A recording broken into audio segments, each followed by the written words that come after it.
Доброго ранку, любі діти! Я рада зустрічі з вами. Дітки, сьогодні до нас у гості завітав ведмедик Кумка. Він запрошує нас до себе на гостину.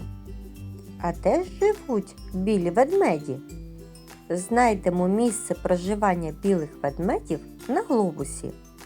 Де розташований північний полюс, Арктика, крайня північ Землі? Ось тут. Так виглядає крайня північ Землі з висоти. Арктика. Від цього слова віє холодом. Сонце там ніколи не піднімається високо над горизонтом. Його проміння ковзає по поверхні Землі, надаючи їй дуже мало тепла. Ось чому тут царство криги і снігу. Зима тут довга і сувора.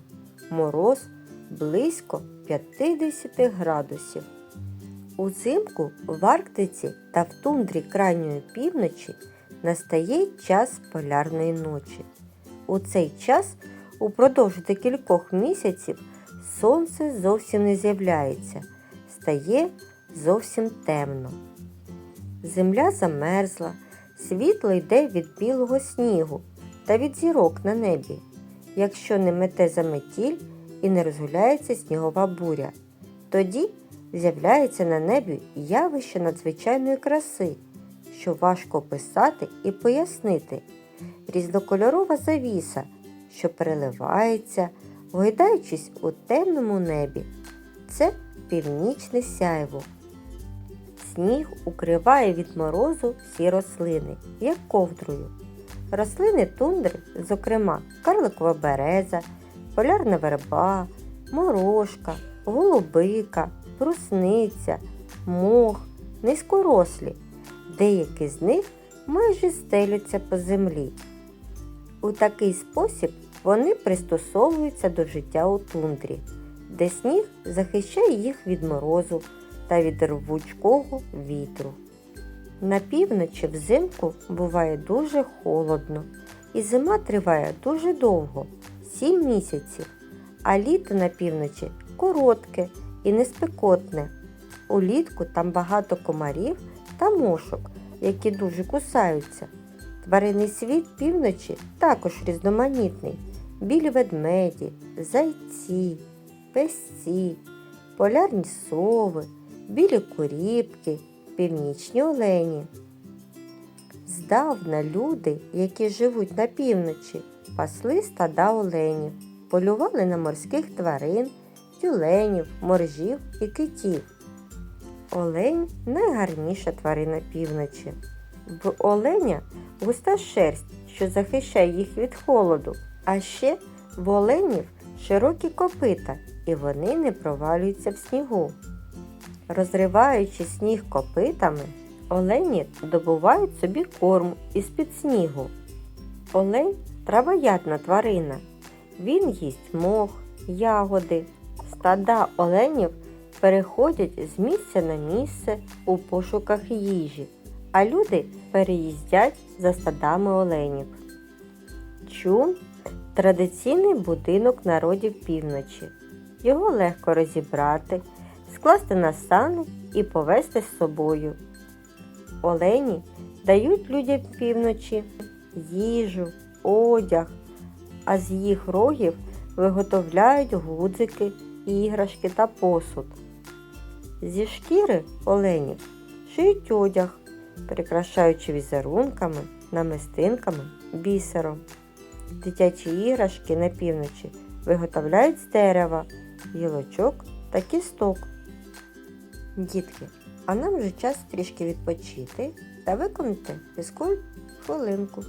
Встаньте, діти, посміхніться, землі наші поклоніться і до сонця потягніться. Веретеном покрутіться, враз присядьте, підійміться і на місце поверніться.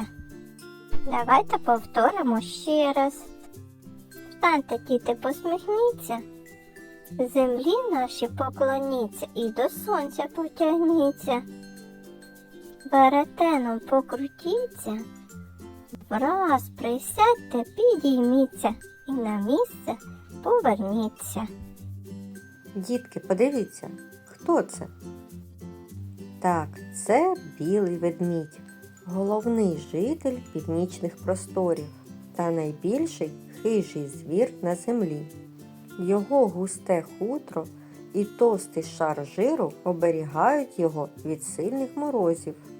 Лапи цього хижака пристосовані для життя серед льоду.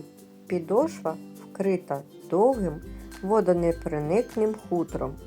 Білий ведмідь – чудовий плавець і мисливець. Харчується ведмідь рибою і тюленями. Білий ведмідь має під шкірою товстий шар жиру, що не дає йому змерзнути у воді. Ведмедиці на зиму залягають у барлоги, і там у них народжуються маленькі ведмежата. Мама годує їх своїм молоком і зігріває. Коли ведмежата підростуть, вони разом з мамою вийдуть з барлогу, і ведмедиця навчить їх ловити рибу. Дітки, а як ви гадаєте, чому, коли ведмідь вилазить із води на крижину, його хутро не вкривається льодом? Щоб це зрозуміти, давайте проведемо з вами дослід. Опустіть руку в посудину з водою та одразу вийміть її. Яка стала рука? Так, вона мокра і вкрита тонким шаром води. Якби зараз вдарив мороз, то вода, що на руці, перетворилась би на лід. А тепер витріть руку і злегка намастіть її жиром або кремом. Знову опустіть руку у воду і вийміть її. Скажіть, що ви помітили? Так, вода вже не покриває всю руку. Вона зібралась крапельками. І якщо руку струснути, ці краплі з неї злетять. На руці води немає, і рука не вкриється льодом. Отже, діти, у ведмедя хутро вкрите жиром. І коли ведмідь струшується, крапельки води швидко стікають і не встигають замерзнути. Дітки, подивіться, ось на крижині лежить грізний морж. У нього кожне ікло як ніж. Цими іклами морж захищається від білого ведмедя. Морж, як і тюлень, швидко пересувається у воді та незгарбно повзає по суші. Кінцівки у моржа – це ласти. Живиться він рибою та молюсками. А це, діти, тюлені. Більшу частину свого життя вони проводять у воді. Характерною особливістю їхнього зовнішнього вигляду є гладке хутро та круглі виразні очі. А ось, дітки, полярна сова. Побачити на снігу її дуже непросто, оскільки пір'я в дорослих птахів біле, на ньому є лише невеликі чорні плями. Сова – хижий птах. Пір'я полярної сови дуже густе і дуже тепле. Ноги ніби в чобітках вкриті пір'ям, і навіть дзьоб прихований під дрібним пір'ячком. Живиться вона гризунами, дрібними птахами. А ще на півночі живуть песець, заєць-біляк, рись, росомаха. А ось пінгвіни, діти, є тільки в південній півкулі. Дітки, а наше заняття завершується. Пригадайте, де ми сьогодні побували? Так, на півночі. А яке незвичайне явище ми сьогодні бачили? Північне сяйво, вірно. А яких тварин півночі ми зустріли під час подорожі? Давайте пригадаємо та назвемо цих тварин. Песець, олень, тюлень, білий ведмідь, полярна сова та морж. Пригадайте, як називається будинок народів півночі? Правильно, чум. А чи живуть на півночі пінгвіни? Можуть вони зустрітися з білим ведмедем?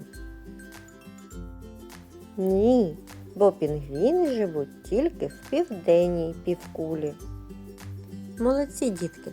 Сподіваюсь, вам сподобалась наша подорож. А я кажу вам до побачення та до нових зустрічей!